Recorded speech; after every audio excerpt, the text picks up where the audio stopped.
সাংহাইয়ের আকাশে সারি সারি আকাশচুম্বী দালান, নিচে ঝাঁ চকচকে বুলেট ট্রেন ছুটে চলেছে ঘণ্টায় ৩৫০ কিলোমিটার বেগে। রাস্তায় ছুটে চলা প্রতিটা গাড়ির একটা বড় অংশই এখন বৈদ্যুতিক। ফ্যাক্টরিতে কাজ করছে সারি সারি রোবট। বন্দরে ভিড় করছে বিশ্বের সবচেয়ে বড় কন্টেনার জাহাজগুলো। আর ঠিক তার বিপরীত পাশে ওয়াশিংটনে একটা ডিজিটাল ঘড়ি প্রতি সেকেন্ডে বাড়তে থাকা একটা সংখ্যা দেখাচ্ছে ৩৮, ৩৯, ৪০ ট্রিলিয়ন ডলার। এটা যুক্তরাষ্ট্রের জাতীয় ঋণের ঘড়ি, যা প্রতি ১.৫ বছরে বাড়ছে আরও $1 ট্রিলিয়ন করে। প্রতিটা মার্কিন নাগরিকের মাথাপিছু ঋণের বোঝা যোগ করছে প্রতিদিন। দুটো দৃশ্য, দুটো ভিন্ন বার্তা। একদিকে একটা দেশের নির্মাণযজ্ঞের শব্দ, অন্যদিকে আরেকটা দেশের ঋণের বোঝার শব্দহীন ভার। বিশ্বজুড়ে সামাজিক মাধ্যম আর নিউজ চ্যানেলে একটা বয়ান ক্রমেই জনপ্রিয় হয়ে উঠছে। আমেরিকার সাম্রাজ্য নাকি ধসে পড়ছে, চীন নাকি অপেক্ষা করছে তার জায়গা নেওয়ার জন্য। প্রশ্নটা তাই স্বাভাবিকভাবেই উঠে আসে, আমেরিকা কি সত্যিই তার আধিপত্যের শেষ অধ্যায়ে পৌঁছে গেছে? আর চীন কি প্রস্তুত হয়ে গেছে পরবর্তী পরাশক্তি হওয়ার জন্য?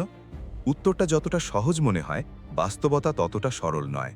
ইতিহাস আমাদের শিখিয়েছে, কোনো সাম্রাজ্যের পতন কখনো এক রাতে হয় না, আর কোনো নতুন শক্তির উত্থানও কখনো এক রৈখিক পথে হয় না।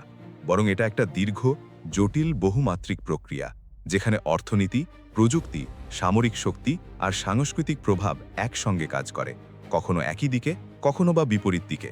একটা দেশ অর্থনীতিতে এগিয়ে যেতে পারে, অথচ কূটনৈতিক প্রভাবে পিছিয়ে থাকতে পারে। আবার একটা দেশ সামরিক শক্তিতে অপ্রতিদ্বন্দ্বী হতে পারে, অথচ ঋণের বোঝায় ডুবতে পারে। ঠিক এই জটিলতার কারণেই কে জিতবে প্রশ্নটার কোনো সহজ উত্তর নেই। আজকের এই আলোচনায় আমরা দুপক্ষের গল্পই বলবো, সংখ্যা দিয়ে, ইতিহাস দিয়ে, আর বাস্তবতার সেই ধূসর অঞ্চল দিয়ে যেখানে প্রচারণা আর সত্য প্রায়ই মিলেমিশে যায়। ইতিহাসে বারবার দেখা গেছে, একটা পরাশক্তির আধিপত্য চিরস্থায়ী হয় না। পর্তুগাল, স্পেন, নেদারল্যান্ডস, তারপর ব্রিটিশ সাম্রাজ্য, প্রতিটাই একসময় বিশ্বকে শাসন করেছে। তারপর ধীরে ধীরে তাদের জায়গা নিয়েছে নতুন কোনো শক্তি। প্রতিটা ক্ষেত্রেই একটা অভিন্ন প্যাটার্ন দেখা যায়।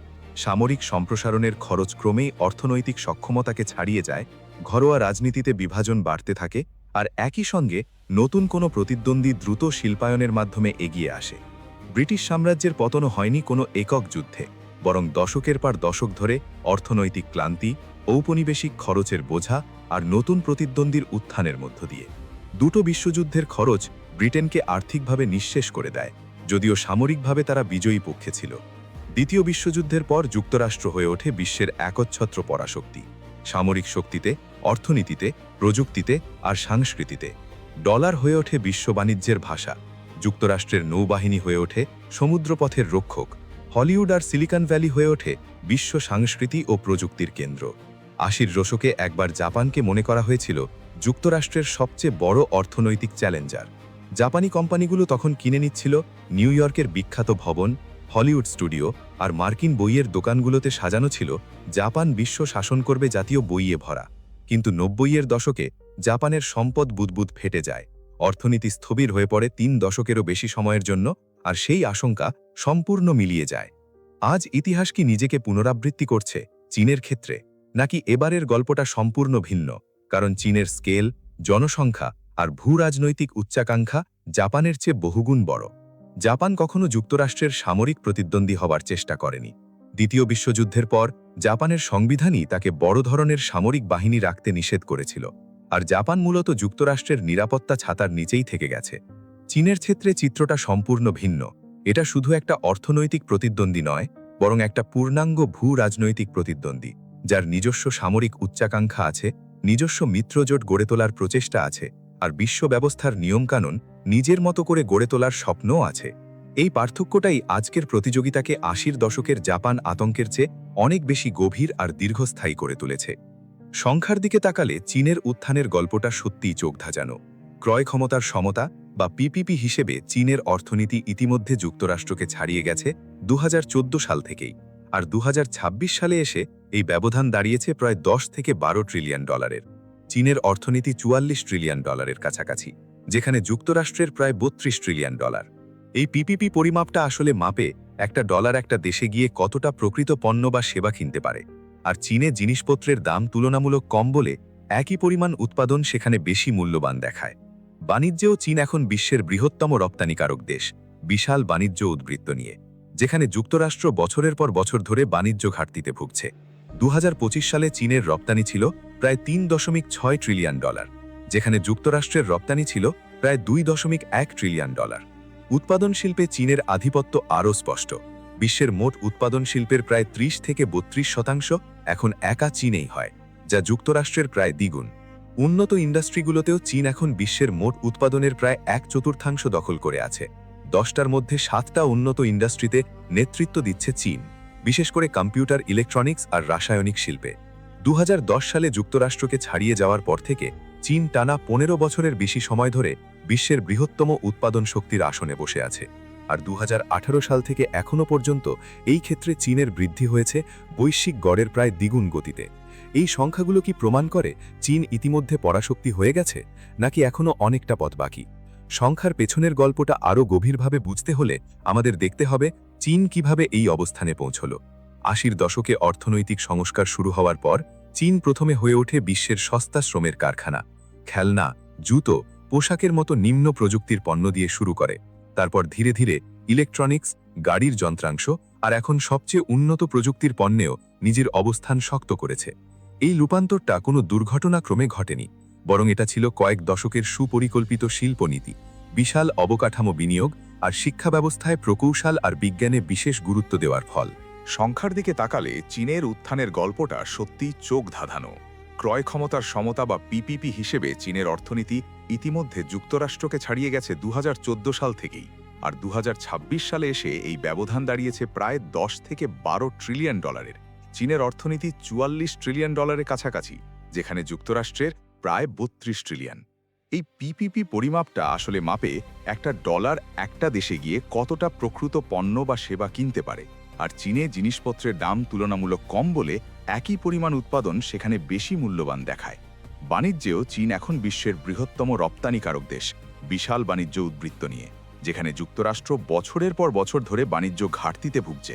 2025 সালে চীনের রপ্তানি ছিল প্রায় $3.6 ট্রিলিয়ন, যেখানে যুক্তরাষ্ট্রের রপ্তানি ছিল প্রায় $2.1 ট্রিলিয়ন। উৎপাদন শিল্পে চীনের আধিপত্য আরও স্পষ্ট। বিশ্বের মোট উৎপাদন শিল্পের প্রায় 30 থেকে 32% এখন একা চীনেই হয়, যা যুক্তরাষ্ট্রের প্রায় দ্বিগুণ। উন্নত শিল্প খাতগুলোতেও চীন এখন বিশ্বের মোট উৎপাদনের প্রায় 1/4 দখল করে আছে। 10টার মধ্যে 7টা উন্নত শিল্প খাতে নেতৃত্ব দিচ্ছে চীন, বিশেষ করে কম্পিউটার, ইলেকট্রনিক্স আর রাসায়নিক শিল্পে। 2010 সালে যুক্তরাষ্ট্রকে ছাড়িয়ে যাওয়ার পর থেকে চীন টানা 15 বছরের বেশি সময় ধরে বিশ্বের বৃহত্তম উৎপাদন শক্তির আসনে বসে আছে। আর 2018 সাল থেকে এখনও পর্যন্ত এই খাতে চীনের প্রবৃদ্ধি হয়েছে বৈশ্বিক গড়ের প্রায় দ্বিগুণ গতিতে।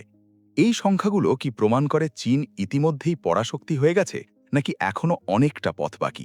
সংখ্যার পেছনের গল্পটা আরও গভীরভাবে বুঝতে হলে আমাদের দেখতে হবে কিভাবে চীন এই অবস্থানে পৌঁছালো।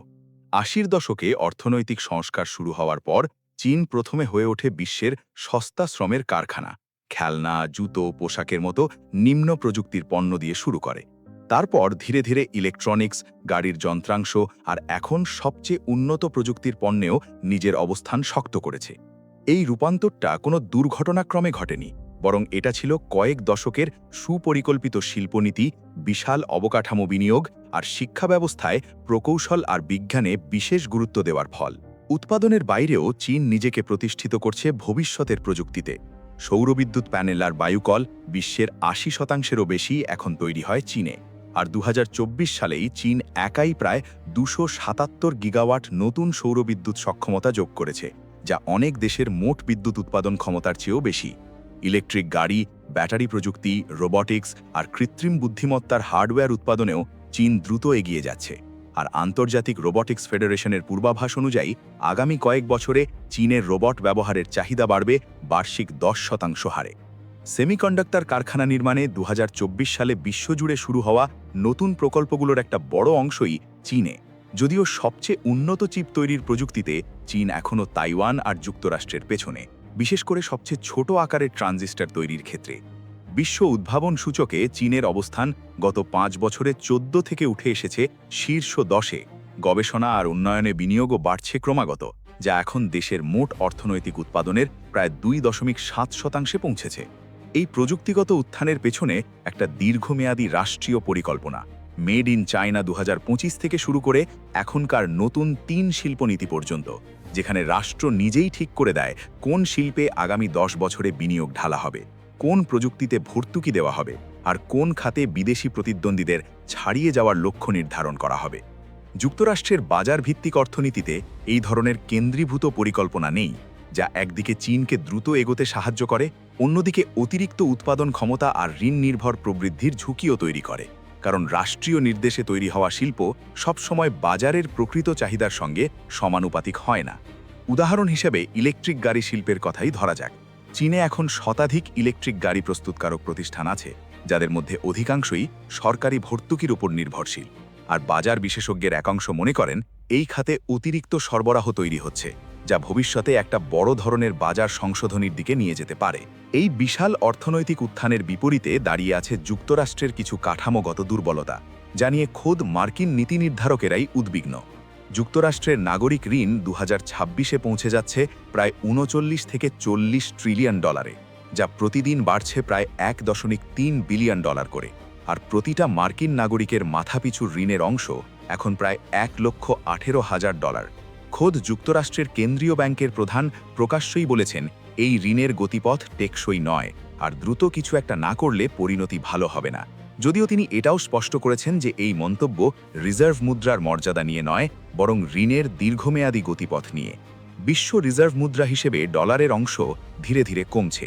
2000 সালে যেখানে বিশ্বের কেন্দ্রীয় ব্যাংকগুলোর রিজার্ভে প্রায় 71% ছিল ডলারে, এখন তা নেমে এসেছে 57 থেকে 58%, যা গত 31 বছরের মধ্যে সর্বনিম্ন। এই ডলারাইজেশন নিয়ে বিশ্বজুড়ে আলোচনা বাড়ছে, বিশেষ করে রাশিয়া ইউক্রেন যুদ্ধের পর নিষেধাজ্ঞার হাতিয়ার হিসেবে ডলার ব্যবহারের অভিজ্ঞতা থেকে অনেক দেশ বিকল্প খুঁজতে শুরু করেছে। তারা বুঝতে পেরেছে ডলার নির্ভর ব্যবস্থায় থাকার অর্থ হল যুক্তরাষ্ট্রের রাজনৈতিক সিদ্ধান্তের কাছে নিজেদের অর্থনীতিকে জিম্মি রাখা। যুক্তরাষ্ট্রের প্রধান রাজনৈতিক দল দুটির মধ্যে ক্রমবর্ধমান বিভাজনও একটা উল্লেখযোগ্য সমস্যা। প্রায়ই দীর্ঘমেয়াদী নীতি গ্রহণে বাধা তৈরি হয়, বাজেট নিয়ে বারবার অচলাবস্থা তৈরি হয়, আর সরকারি প্রতিষ্ঠানের প্রতি জনগণের আস্থাও ধীরে ধীরে কমছে বিভিন্ন জরিপে। এসব লক্ষণ কি সত্যিই একটা সাম্রাজ্যের ক্লান্তির প্রতীক, নাকি এগুলো এমন এক শক্তিশালী অর্থনীতির স্বাভাবিক উত্থান পতন যা এর আগেও বহুবার নিজেকে পুনরুজ্জীবিত করেছে? এই প্রশ্নের উত্তর অনেকটা নির্ভর করে সময়ের সীমার উপর। যদি আগামী 5 বছরের কথা ভাবা হয়, তাহলে যুক্তরাষ্ট্রের আধিপত্য প্রশ্নাতীত থেকে যাবে বলেই বেশিরভাগ বিশেষজ্ঞ মনে করেন। কিন্তু যদি প্রশ্নটা হয় আগামী 50 বছর নিয়ে, তাহলে উত্তরটা অনেকটাই অনিশ্চিত হয়ে ওঠে, কারণ ঋণের গতিপথ, রাজনৈতিক বিভাজন আর জনসংখ্যাগত পরিবর্তন, এই 3টে প্রবৃত্তি দীর্ঘমেয়াদে জমতে থাকা প্রভাব তৈরি করে, যা স্বল্পমেয়াদে চোখে পড়ে না। এই বিশাল অর্থনৈতিক উত্থানের বিপরীতে দাঁড়িয়ে আছে যুক্তরাষ্ট্রের কিছু কাঠামোগত দুর্বলতা, যা নিয়ে খোদ মার্কিন নীতি নির্ধারকরাই উদ্বিগ্ন। যুক্তরাষ্ট্রের জাতীয় ঋণ 2026 সালে পৌঁছে গেছে প্রায় 39 থেকে 40 ট্রিলিয়ন ডলারে, যা প্রতিদিন বাড়ছে প্রায় 1.3 বিলিয়ন ডলার করে, আর প্রতিটা মার্কিন নাগরিকের মাথাপিছু ঋণের অংশ এখন প্রায় $1,18,000। খোদ যুক্তরাষ্ট্রের কেন্দ্রীয় ব্যাংকের প্রধান প্রকাশ্যেই বলেছেন এই ঋণের গতিপথ টেকসই নয়, আর দ্রুত কিছু একটা না করলে পরিণতি ভালো হবে না। যদিও তিনি এটাও স্পষ্ট করেছেন যে এই মন্তব্য রিজার্ভ মুদ্রার মর্যাদা নিয়ে নয়, বরং ঋণের দীর্ঘমেয়াদী গতিপথ নিয়ে। বিশ্ব রিজার্ভ মুদ্রা হিসেবে ডলারের অংশ ধীরে ধীরে কমছে। 2000 সালে যেখানে বিশ্বের কেন্দ্রীয় ব্যাংকগুলোর রিজার্ভের প্রায় 71% ছিল ডলারে, এখন তা নেমে এসেছে 57 থেকে 58%, যা গত 31 বছরের মধ্যে সর্বনিম্ন। এই ডলারাইজেশন নিয়ে বিশ্বজুড়ে আলোচনা বাড়ছে, বিশেষ করে রাশিয়া ইউক্রেন যুদ্ধের পর নিষেধাজ্ঞার হাতিয়ার হিসেবে ডলার ব্যবহারের অভিজ্ঞতা থেকে অনেক দেশ বিকল্প খুঁজতে শুরু করেছে। তারা বুঝতে পেরেছে ডলার নির্ভর ব্যবস্থায় থাকার অর্থ হল যুক্তরাষ্ট্রের রাজনৈতিক সিদ্ধান্তের কাছে নিজেদের অর্থনীতিকে জিম্মি রাখা। যুক্তরাষ্ট্রের রাজনৈতিক মেরুকরণও একটা উল্লেখযোগ্য সমস্যা। দুই প্রধান রাজনৈতিক দলের মধ্যে ক্রমবর্ধমান বিভাজন প্রায়ই দীর্ঘমেয়াদী নীতি গ্রহণে বাধা তৈরি করে, বাজেট নিয়ে বারবার অচলাবস্থা তৈরি হয়, আর সরকারি প্রতিষ্ঠানের প্রতি জনগণের আস্থাও ধীরে ধীরে কমছে বিভিন্ন জরিপে।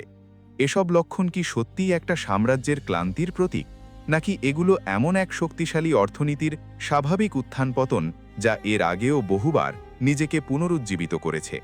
এই প্রশ্নের উত্তর অনেকাংশে নির্ভর করে সময়ের সীমার ওপর। যদি আগামী ৫ বছরের কথা ভাবা হয়, তাহলে যুক্তরাষ্ট্রের আধিপত্য প্রশ্নাতীত থেকে যাবে বলেই বেশিরভাগ বিশ্লেষক মনে করেন। কিন্তু যদি প্রশ্নটা হয় আগামী ৫০ বছর নিয়ে, তাহলে উত্তরটা অনেক বেশি অনিশ্চিত হয়ে ওঠে। কারণ ঋণের গতিপথ, রাজনৈতিক মেরুকরণ আর জনসংখ্যাগত পরিবর্তন, এই তিনটে প্রবণতাই দীর্ঘমেয়াদে জমতে থাকা প্রভাব তৈরি করে, যা স্বল্প মেয়াদের চোখে পড়ে না। কিন্তু এই ছবিটার আরেকটা দিকও আছে, যা প্রায়ই আলোচনার বাইরে থেকে যায়। নমিনাল হিসেবে, অর্থাৎ বর্তমান বিনিময় হারে, যুক্তরাষ্ট্রের অর্থনীতি এখনও চীনের চেয়ে প্রায় ১.৫ গুণ বড়, প্রায় $৩২ ট্রিলিয়ন বনাম চীনের ২১-এরও কম। মাথাপিছু আয়ের হিসেবে যুক্তরাষ্ট্রের নাগরিকরা এখনও চীনা নাগরিকদের চেয়ে ৬-৭ গুণ বেশি ধনী, যা দেখায় চীনের অর্থনৈতিক স্কেল বড় হলেও গড় জীবনযাত্রার মানে এখনও বিশাল ব্যবধান রয়ে গেছে। সামরিক শক্তিতে যুক্তরাষ্ট্র এখনও বিশ্বের সুস্পষ্টভাবে এগিয়ে। বার্ষিক প্রতিরক্ষা বাজেট প্রায় $৯০০ বিলিয়ন থেকে $১ ট্রিলিয়ন, যা চীনের সরকারি বাজেটের ৩ থেকে ৪ গুণ। আর বেসরকারি হিসেবে চীনের প্রকৃত সামরিক ব্যয় ধরলেও তা যুক্তরাষ্ট্রের প্রায় অর্ধেকেরও কম থেকে যায়।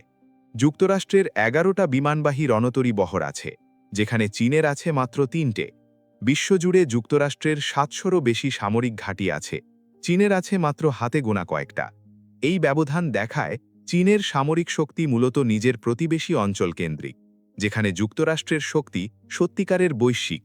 ডলার এখনও বিশ্ব রিজার্ভের প্রায় ৫৭% দখল করে আছে।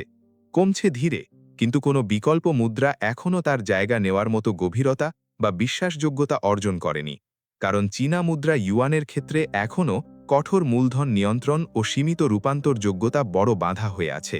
প্রযুক্তির সবচেয়ে উন্নত ক্ষেত্রগুলোতে, বিশেষ করে কৃত্রিম বুদ্ধিমত্তা আর সবচেয়ে উন্নত সেমিকন্ডাক্টরে, যুক্তরাষ্ট্র এখনও নেতৃত্বে।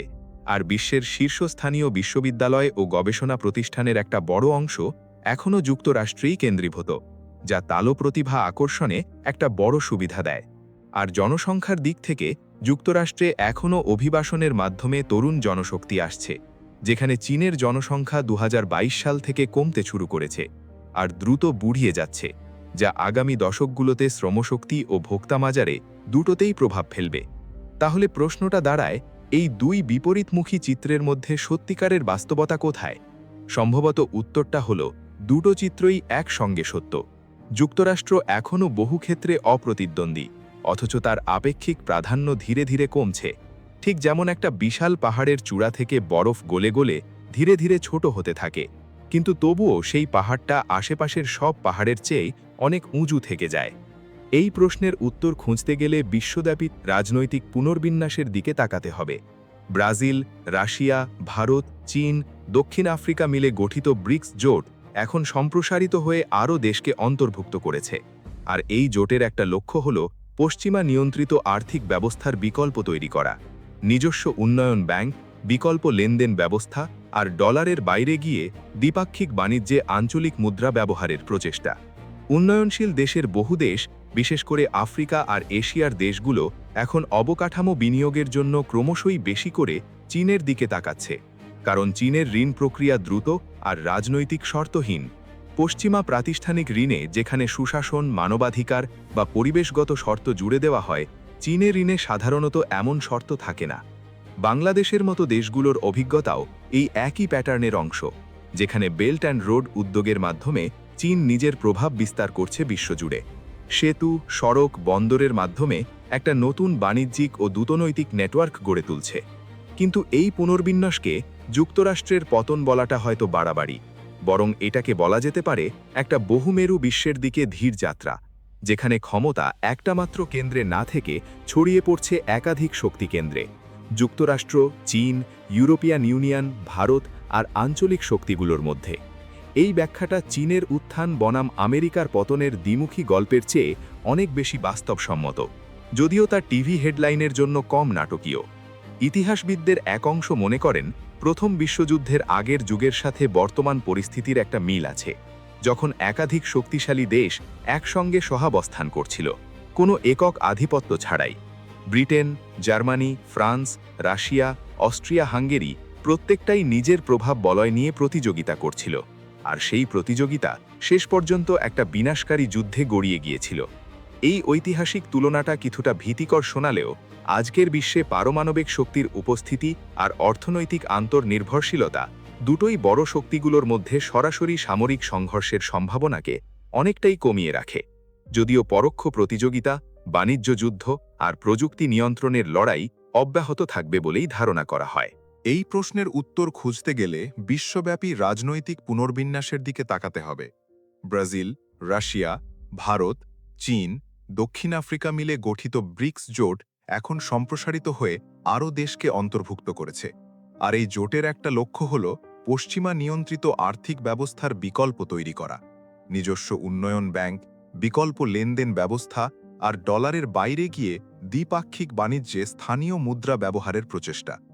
উন্নয়নশীল বিশ্বের বহু দেশ, বিশেষ করে আফ্রিকা আর এশিয়ার দেশগুলো এখন অবকাঠামো বিনিয়োগের জন্য ক্রমেই বেশি করে চীনের দিকে তাকাচ্ছে। কারণ চীনের ঋণ প্রক্রিয়া দ্রুত আর রাজনৈতিক শর্তহীন। পশ্চিমা প্রাতিষ্ঠানিক ঋণে যেখানে সুশাসন, মানবাধিকার বা পরিবেশগত শর্ত জুড়ে দেওয়া হয়, চীনের ঋণে সাধারণত এমন শর্ত থাকে না। বাংলাদেশের মতো দেশগুলোর অভিজ্ঞতাও এই একই প্যাটার্নের অংশ, যেখানে বেল্ট অ্যান্ড রোড উদ্যোগের মাধ্যমে চীন নিজের প্রভাব বিস্তার করছে বিশ্বজুড়ে। সেতু, সড়ক, বন্দরের মাধ্যমে একটা নতুন বাণিজ্যিক ও কূটনৈতিক নেটওয়ার্ক গড়ে তুলছে। কিন্তু এই পুনর্বিন্যাসকে যুক্তরাষ্ট্রের পতন বলাটা হয়তো বাড়াবাড়ি, বরং এটাকে বলা যেতে পারে একটা বহুমেরু বিশ্বের দিকে ধীর যাত্রা, যেখানে ক্ষমতা একটা মাত্র কেন্দ্রে না থেকে ছড়িয়ে পড়ছে একাধিক শক্তিকেন্দ্রে: যুক্তরাষ্ট্র, চীন, ইউরোপীয় ইউনিয়ন, ভারত আর আঞ্চলিক শক্তিগুলোর মধ্যে। এই ব্যাখ্যাটা চীনের উত্থান বনাম আমেরিকার পতনের দ্বিমুখী গল্পের চেয়ে অনেক বেশি বাস্তবসম্মত, যদিও তা টিভি হেডলাইনের জন্য কম নাটকীয়। ইতিহাসবিদদের একাংশ মনে করেন প্রথম বিশ্বযুদ্ধের আগের যুগের সঙ্গে বর্তমান পরিস্থিতির একটা মিল আছে, যখন একাধিক শক্তিশালী দেশ একসঙ্গে সহাবস্থান করছিল, কোনো একক আধিপত্য ছাড়াই। Britain, Germany, France, Russia, Austria, Hungary প্রতিটাই নিজের প্রভাব বলয় নিয়ে প্রতিযোগিতা করছিল, আর সেই প্রতিযোগিতা শেষ পর্যন্ত একটা বিপর্যস্তকর যুদ্ধে গড়িয়েছিল। এই ঐতিহাসিক তুলনাটা কিছুটা ভীতকর শোনালেও আজকের বিশ্বে পারমাণবিক অস্ত্রের উপস্থিতি আর অর্থনৈতিক আন্তর্নির্ভরতা দুটোই বড় শক্তিগুলোর মধ্যে সরাসরি সামরিক সংঘাতের সম্ভাবনাকে অনেকটাই কমিয়ে রাখে। যদিও পরোক্ষ প্রতিযোগিতা, বাণিজ্য যুদ্ধ আর প্রযুক্তি নিয়ন্ত্রণের লড়াই অব্যাহত থাকবে বলেই ধারণা করা হয়। চীনের নিজস্ব উত্থানের পথেও কিন্তু কম বাধা নেই। দেশটার আবাসন খাত গত কয়েক বছরে গভীর সংকটে পড়েছে। বড় বড় নির্মাণ প্রতিষ্ঠান দেউলিয়া হয়ে গেছে, লক্ষ লক্ষ অসমাপ্ত অ্যাপার্টমেন্ট সারা দেশে পড়ে আছে, আর স্থানীয় সরকারগুলোর ঋণের বোঝা ক্রমেই বাড়ছে। কারণ বহু বছর ধরে জমি বিক্রি থেকে আয়ের ওপর নির্ভর করে তারা নিজেদের বাজেট চালিয়েছে। জনসংখ্যা কমতে শুরু করায় আগামী দশকগুলোতে শ্রমশক্তির ঘাটতি তৈরি হবে, যা উৎপাদনশীলতার ওপর চাপ ফেলবে। আর একই সঙ্গে বয়স্ক জনগোষ্ঠীর স্বাস্থ্যসেবা ও পেনশনের ব্যয়ও বাড়িয়ে দেবে রাষ্ট্রীয় বাজেটে। তরুণদের মধ্যে বেকারত্বের হারও উদ্বেগজনক পর্যায়ে পৌঁছেছে বিভিন্ন সময়, বিশেষ করে বিশ্ববিদ্যালয় স্নাতকদের মধ্যে, যেখানে প্রত্যাশিত চাকরির তুলনায় প্রার্থীর সংখ্যা অনেক বেশি। অর্থনীতিবিদদের একাংশ মনে করেন চীন হয়তো মধ্যম আয়ের ফাঁদে আটকা পড়তে পারে, এমন একটা পর্যায়ে যখন একটা দেশ দ্রুত বৃদ্ধির পর্যায় থেকে বেরিয়ে এসে দীর্ঘমেয়াদী স্থবিরতায় পড়ে যায়, ঠিক যেমনটা হয়েছিল ল্যাটিন আমেরিকার কিছু দেশে, যেখানে মজুরি বেড়ে যাওয়ার পর তারা আর সস্তা শ্রমনির্ভর প্রতিযোগিতায় টিকতে পারেনি, অথচ উচ্চ প্রযুক্তি শিল্পেও পর্যাপ্ত দক্ষতা অর্জন করতে পারেনি। এছাড়া চীনের রাজনৈতিক ব্যবস্থার অস্বচ্ছতা, তথ্যের ওপর কড়া নিয়ন্ত্রণ আর আন্তর্জাতিক মিত্রতার তুলনামূলক অভাব এসবও চীনের দীর্ঘমেয়াদী বিশ্ব নেতৃত্ব গ্রহণযোগ্যতার পথে বাধা হতে পারে। কারণ যুক্তরাষ্ট্রের যেখানে বহু দশকের পুরনো সামরিক আর অর্থনৈতিক মিত্র জোট আছে বিশ্বজুড়ে, চীনের তেমন গভীর আর দীর্ঘমেয়াদী মিত্রতা এখনও গড়ে ওঠেনি। একটা অর্থনীতি বিশ্বের বৃহত্তম হওয়া আর বিশ্ব ব্যবস্থার নেতৃত্ব দেওয়ার মতো নরম শক্তি অর্জন করা, এই দুটো সম্পূর্ণ ভিন্ন জিনিস, আর ইতিহাস দেখায় দ্বিতীয়টা অর্জন করতে অনেক বেশি সময় আর বিশ্বাসযোগ্যতা লাগে। যুক্তরাষ্ট্র বিশ্ব নেতৃত্বের আসনে বসেছিল শুধু অর্থনৈতিক শক্তি দিয়ে নয়, বরং যুদ্ধ পরবর্তী বিশ্ব ব্যবস্থা গড়ে তোলার মাধ্যমে। জাতিসংঘ, বিশ্ব ব্যাংক, আন্তর্জাতিক মুদ্রা তহবিল এরকম প্রতিষ্ঠান তৈরি করে, যেগুলো এখনও বিশ্ব ব্যবস্থার ভিত্তি হয়ে আছে। চীন এখনও এই ধরনের বিকল্প বৈশ্বিক প্রতিষ্ঠান গড়ে তোলার পথে অনেকটা পিছিয়ে, যদিও এশীয় অবকাঠামো বিনিয়োগ ব্যাংকের মতো কিছু উদ্যোগ ইতিমধ্যে নেওয়া হয়েছে। এই পুরো বৈশ্বিক শক্তি পুনর্বিন্যাসের মধ্যে বাংলাদেশের মতো দেশের অবস্থান অত্যন্ত গুরুত্বপূর্ণ। যদি সত্যিই বিশ্ব ধীরে ধীরে একটা বহুমেরু ব্যবস্থার দিকে যায়, তাহলে বাংলাদেশের মতো মাঝারি অর্থনীতির জন্য এটা একই সঙ্গে সুযোগ আর চ্যালেঞ্জ দুটোই বয়ে আনে। সুযোগ এই অর্থে যে একাধিক পরাশক্তির প্রতিযোগিতার মধ্যে পড়ে বাংলাদেশ তুলনামূলক ভালো শর্তে বিনিয়োগ, বাণিজ্য চুক্তি আর কূটনৈতিক সমর্থন আদায় করতে পারে। ঠিক যেমনটা আমরা আগে চীন-ভারত প্রতিযোগিতার আলোচনায় দেখেছি, যেখানে দুই শক্তির টানাটানির মধ্যে পড়ে বাংলাদেশ প্রায়ই ভালো শর্ত আদায় করতে পেরেছে। বৈশ্বিক সরবরাহ শৃঙ্খল যদি চীন থেকে সরে গিয়ে অন্যত্র ছড়িয়ে পড়ে, যাকে বলা হয় চাইনা +1 কৌশল, তাহলে বাংলাদেশের তৈরি পোশাক শিল্প আর উঠতি মুদ্রাক্ষণ শিল্প সেই সুযোগ কাজে লাগাতে পারে, বিশেষ করে যেসব কোম্পানি একটা দেশের ওপর নির্ভরতা কমাতে চাইছে। কিন্তু চ্যালেঞ্জ এই যে বৈশ্বিক বাণিজ্য ব্যবস্থা যদি ক্রমশ দুভাগে ভাগ হয়ে যায়, একদিকে যুক্তরাষ্ট্র নেতৃত্বাধীন ব্যবস্থা, অন্যদিকে চীন কেন্দ্রিক ব্যবস্থা, তাহলে বাংলাদেশের মতো দেশগুলোকে কঠিন কূটনৈতিক পছন্দের মুখোমুখি হতে পারে, যেখানে হয়তো প্রযুক্তি, বিনিয়োগ বা সুরক্ষা সহযোগিতার ক্ষেত্রে একটা নির্দিষ্ট পক্ষ বেছে নেওয়ার চাপ তৈরি হবে। বাংলাদেশের রপ্তানি আয়ের একটা বড় অংশ আসে যুক্তরাষ্ট্র আর ইউরোপের বাজার থেকে, আবার অবকাঠামো বিনিয়োগের একটা বড় অংশ আসে চীন থেকে। এই দুই নির্ভরতার মধ্যে ভারসাম্য রক্ষা করাটাই আগামী দশকের সবচেয়ে বড় কূটনৈতিক পরীক্ষা, বিশেষ করে যদি দুই পরাশক্তির মধ্যে উত্তেজনা আরও বাড়ে। একই সঙ্গে প্রযুক্তি ক্ষেত্রেও এই দ্বিধাবিভক্তি স্পষ্ট হয়ে উঠছে। 5G নেটওয়ার্ক, কৃত্রিম বুদ্ধিমত্তা সফটওয়্যার আর ডিজিটাল অবকাঠামোর ক্ষেত্রে বাংলাদেশকে হয়তো ভবিষ্যতে বেছে নিতে হবে চীনা প্রযুক্তি ব্যবহার করবে নাকি পশ্চিমা প্রযুক্তি, কারণ দুই ব্যবস্থা ক্রমশ একে অপরের সঙ্গে সামঞ্জস্যহীন হয়ে উঠছে নিরাপত্তা উদ্বেগের কারণে। বিশ্লেষকদের মধ্যে এই বিতর্ক এখনও তুমুল। আসলে কি ঘটছে? একটা পক্ষ মনে করে আমেরিকা সত্যি একটা দীর্ঘমেয়াদী কাঠামোগত পতনের পথে আছে, ঠিক যেমনটা ব্রিটিশ সাম্রাজ্যের ক্ষেত্রে হয়েছিল। ঋণের বোঝা, রাজনৈতিক অস্থিরতা আর নতুন শক্তির উত্থান একসঙ্গে মিলে একটা অবশ্যম্ভাবী রূপান্তর ঘটাচ্ছে। আর এই প্রক্রিয়া থামানো এখন আর সম্ভব নয়, শুধু এর গতি কমানো যেতে পারে। আরেকটা পক্ষ মনে করে এই পতনের বয়ান বহুবার শোনা গেছে অতীতেও। 70-এর দশকে সোভিয়েত ইউনিয়নের সামরিক সম্প্রসারণের ভয়ে, 80-90-এর দশকে জাপানের অর্থনৈতিক উত্থানের ভয়ে, আর প্রতিবারই যুক্তরাষ্ট্র নিজেকে নতুন করে আবিষ্কার করেছে প্রযুক্তিগত উদ্ভাবনের মাধ্যমে, বিশেষ করে তথ্য প্রযুক্তি আর ইন্টারনেট বিপ্লবের মধ্য দিয়ে 90-এর দশকে। এই দৃষ্টিভঙ্গি অনুযায়ী কৃত্রিম বুদ্ধিমত্তার বর্তমান বিপ্লবেও যুক্তরাষ্ট্র একই রকম নেতৃত্ব দিতে পারে, যা আবারও অর্থনৈতিক পুনরুজ্জীবনের পথ খুলে দিতে পারে। তৃতীয় একটা দৃষ্টিভঙ্গি বলে এই পুরো বিতর্কটাই ভুল প্রশ্নে আটকে আছে। আসল প্রশ্নটা কে জিতবে নয়, বরং বিশ্ব কিভাবে একটা একমেরু ব্যবস্থা থেকে বহুমেরু ব্যবস্থায় রূপান্তরিত হবে, আর সেই রূপান্তর কতটা শান্তিপূর্ণ হবে। এই তৃতীয় দৃষ্টিভঙ্গির সমর্থকরা মনে করিয়ে দেন, ইতিহাসে প্রতিটা বড় ক্ষমতা হস্তান্তরের সময়ই যুদ্ধ বা সংঘাতের ঝুঁকি বেড়ে যায়, কারণ উদীয়মান শক্তি আর প্রতিষ্ঠিত শক্তির মধ্যে ভুল বোঝাবুঝি ও প্রতিযোগিতা তীব্র হয়ে ওঠে। একে বলা হয় থুসিডিডিসের ফাঁদ, প্রাচীন গ্রিসের ইতিহাসবিদের নামে। এই তিনটে দৃষ্টিভঙ্গিরই যুক্তিসঙ্গত ভিত্তি আছে, আর প্রতিটাই ভবিষ্যতের একটা ভিন্ন ছবি আঁকে।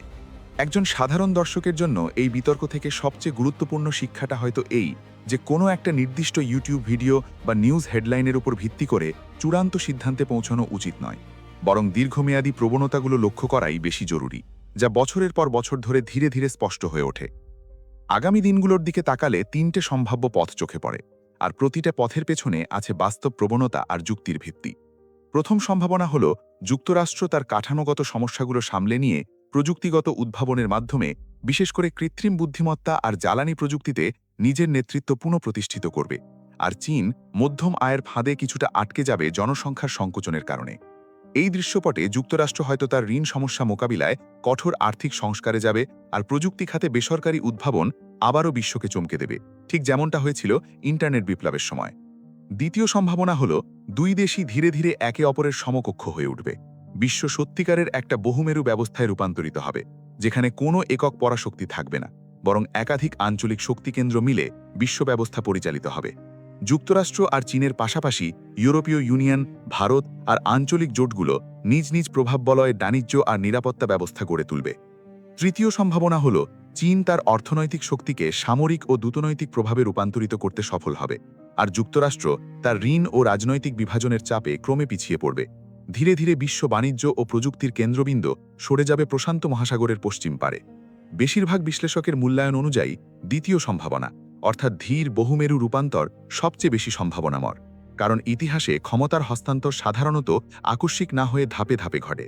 আর দুই দেশের মধ্যে অর্থনৈতিক পারস্পরিক নির্ভরশীলতা এতটাই গভীর যে সম্পূর্ণ বিচ্ছেদ কোনো পক্ষের জন্যই সহজ নয়। যুক্তরাষ্ট্রের ভোক্তারা এখনও চীনা পণ্যের ওপর ব্যাপকভাবে নির্ভরশীল, আর চীনের রপ্তানিমুখী অর্থনীতি এখনও যুক্তরাষ্ট্র ও পশ্চিমা বাজারের ওপর নির্ভরশীল। এই পারস্পরিক নির্ভরশীলতাই আসলে একটা প্রাকৃতিক ব্রেক হিসেবে কাজ করে, যা সম্পূর্ণ বিচ্ছেদকে ব্যয়বহুল ও কঠিন করে তোলে উভয় পক্ষের জন্যই। শেষ পর্যন্ত এই পুরো প্রশ্নটা হয়তো ভুল ফ্রেমে সাজানো। কে জিতবে, আমেরিকা নাকি চীন? এই প্রশ্নের বদলে হয়তো জিজ্ঞাসা করা উচিত, আগামী বিশ্ব কেমন হবে যেখানে ক্ষমতা একটা মাত্র রাজধানীতে কেন্দ্রীভূত না থেকে ছড়িয়ে থাকবে একাধিক কেন্দ্রে? এই রূপান্তরের প্রতিটা ধাপে বাংলাদেশের মতো দেশগুলোর সামনে থাকবে নতুন সুযোগ, নতুন ঝুঁকি আর নতুন কূটনৈতিক পরীক্ষা। কখনো দুই পরাশক্তির প্রতিযোগিতা থেকে ফায়দা তোলার সুযোগ, কখনো আবার এক পক্ষ বেছে নেওয়ার চাপে পড়ার ঝুঁকি। সাংহাইয়ের সেই ঝাঁ চকচকে আকাশচুম্বী দালান আর ওয়াশিংটনের সেই ক্রমবর্ধমান ঋণের ঘড়ি, দুটোই আসলে একই গল্পের দুটো অধ্যায়, যেখানে পুরনো বিশ্ব ব্যবস্থা ভেঙে নতুন কিছু একটা গড়ে উঠছে ধীরে ধীরে, প্রতিদিন, প্রায় অলক্ষ্যে। কোনো একটা নির্দিষ্ট ঘটনা, কোনো একটা নির্বাচন বা একটা সংকট এই রূপান্তরকে হঠাৎ সম্পূর্ণ করে দেবে না, বরং এটা হবে একটা দীর্ঘ ধীর প্রক্রিয়া, যার প্রতিটা মোড়ে বিশ্বের প্রতিটা দেশকে নতুন করে নিজের অবস্থান বিবেচনা করতে হবে। আর এই রূপান্তরের চূড়ান্ত রূপ কি দাঁড়াবে তা লেখা হবে আগামী কয়েক দশকের প্রতিটা সিদ্ধান্তের মধ্য দিয়েই, প্রতিটা বাণিজ্য চুক্তি, প্রতিটা প্রযুক্তিগত উদ্ভাবন, প্রতিটা দ্রুতনৈতিক সমঝোতের মধ্য দিয়েই, যার সাক্ষী হবে আমাদের এই প্রজন্মই।